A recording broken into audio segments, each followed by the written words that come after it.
Jadi dampak kebijakan moneter amat signifikan di perekonomian.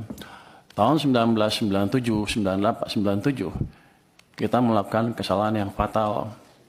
Pada waktu itu, BI menaikkan bunga sampai 60% lebih, karena untuk menjaga rupiah. Semua berpikir kita melakukan kebijakan uang ketat, ya kan? Wah, bunga tinggi perusahaan ada yang pinjam. Tapi kalau kita lihat di belakangnya, apa yang terjadi?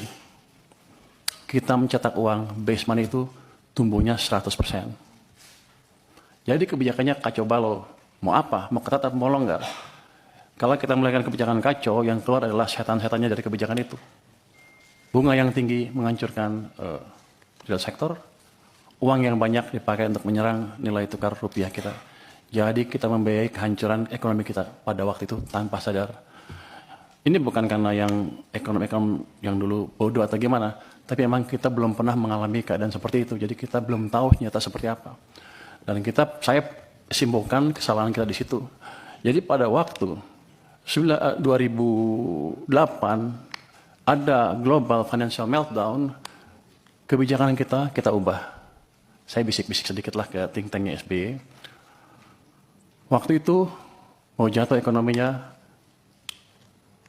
ekspansi fiskal di tahun 2009, dan suku bunga diturunkan di bulan Desember 2008 ketika rupiah sedang melemah. Jadi hitungan saya lagi nih, kalau kita menjaga nilai tukar dan lain-lain, ciptakan pertumbuhan ekonomi.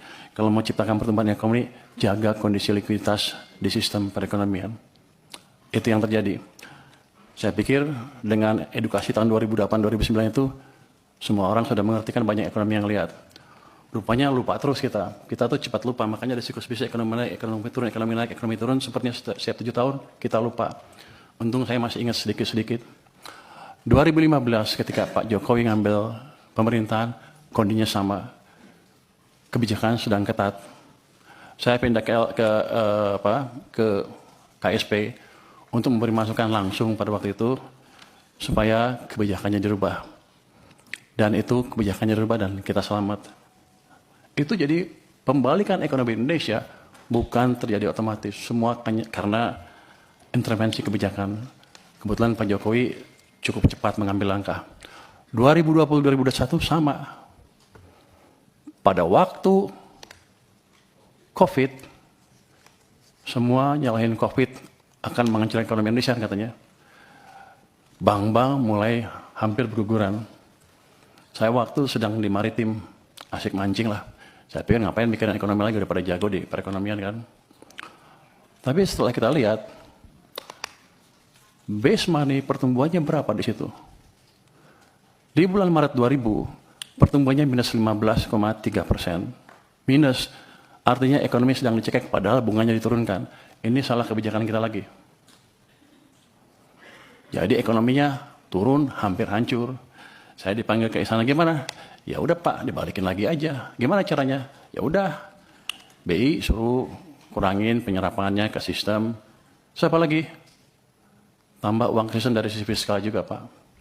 Gimana caranya? Bapak punya uang kebanyakan di Bank Sentral, waktu itu ada 500 triliun, 529 triliun, balikin ke sistem. Di bulan Maret 2021, Mei 2021, dipindahkan uang sebesar 300 triliun dari BI ke sistem perbankan. Laju pertumbuhan uang naik lagi dari minus ke double digit 11, terus dijaga oleh Bank Sentral juga di atas 20%. Itu yang menyelamatkan ekonomi kita. Nah, saya pikir juga dengan pelajaran sepanjang itu kan, ya udah jago semua lah, ya udah kita santai aja.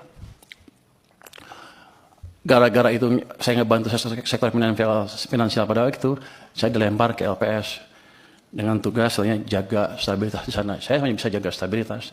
Kita selalu pro pertumbuhannya. Jadi ketika even Bank Sentral naikin bunga, LPS naiknya lambat sekali untuk menjaga supaya ekonominya nggak tumbuh terlalu lambat. Tapi kan instrumennya saya bilang tadi, bunga hanya salah satu. Uangnya seperti apa? Nah, rupanya sejak bulan 2023 bulan pertengahan itu, uang diserap secara bertahap terus ke bawah sampai pertumbuhannya 0 menjelang second half 2024. Jadi itu yang Anda rasakan di ekonomi, melambat dengan signifikan, real sektor susah, semuanya susah. Makanya keluar tagline Indonesia apa? Gelap, Indonesia apa?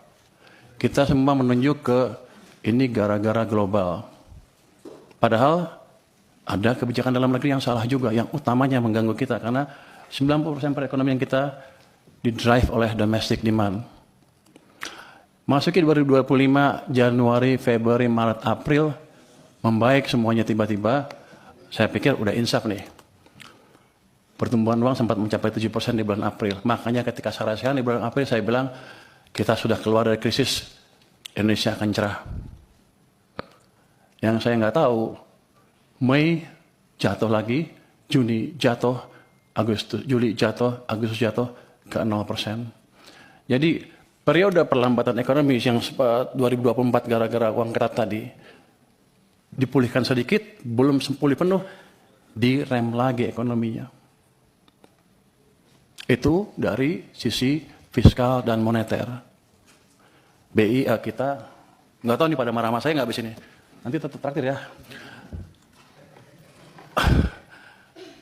Pemerintah, karena terlambat membelanjakan anggaran, membelanjakan APBN ya, uangnya kan dari Bank Sentral. Beliau rajin narik pajak. Nggak apa-apa, masuk Bank Sentral. Kalau dibelanjain lagi, nggak apa-apa. Tapi ini kan nggak. Ditaruh sana santai-santai. Kering sistemnya. Bank Sentral kita juga sama, katanya saya nanti kan penguasa ya. Katanya punya di KSS saya boleh menggait sedikit kan ya. Jadi saya berani ngomong sedikit sekarang. Dulu saya nggak berani karena saya di LPS, wewenang saya nggak sampai sana. Jadi dua sisi mengetatkan kebijakan kita. Bank naruh uangnya di bank, padahal uang kita banyak. BI menyerah sampai 800 triliun, pemerintah pada satu titik sampai 500 triliun atau lebih di Bank Sentral, sistem kekeringan. Yang Bapak rasakan adalah yang kemarin demo itu karena tekanan berkepanjangan di ekonomi, karena kesalahan kebijakan fiskal dan moneter sendiri yang sebetulnya kita kuasain. Yang jadi pertanyaan saya kan, di sini Komisi 11 rapatnya dengan Menteri Keuangan berapa ratus hari dalam setahun. Kenapa tidak pernah mempertanyakan itu? Dan sekarang saya datang ke sini tiba-tiba, udah semuanya pertanyaan banyak sekali yang harusnya sudah putus pada waktu itu. Tapi nggak apa-apa. Jadi ke depan yang saya lakukan adalah memperbaiki itu sebelum merubah yang lain-lain. Struktural lain kita bisa rubah, tapi quick win-nya di situ. Saya akan balik kondisi yang memburuk karena langkah kita sendiri. Oh gimana? Ya paling bagus kan percepat belanja anggaran. Oke, belanjanya cepat-cepat. Tapi yang kita tahu, itu nggak semudah membalik tangan. Saya pernah tanya Pak Jokowi dulu waktu saya di istana, Pak, balikin uangnya ke sistem. Loh, apa bedanya? Kan nggak bisa belanja juga. Pak, kalau uang Bapak ditaruh di BI, dosa Bapak dua. Satu, Bapak nggak bangun ekonominya. Yang kedua, sistem kering, nggak bisa bangun juga. Jadi kalau balikin ke sistem perekonomian, ke bank, himbara misalnya, dosa Bapak tinggal satu, yaitu satu yang nggak bangun aja, tapi ekonominya bisa jalan. Kalau itu yang dimanfaatkan ada real sektor. Saya ingin tunjukkan lagi ya, kenapa zaman tadi udah belum ya? Zaman Pak SBY tumbuh 6%, zaman Jokowi rata-rata 5% apa di bawah Pak SBY dan Pak Jokowi ya.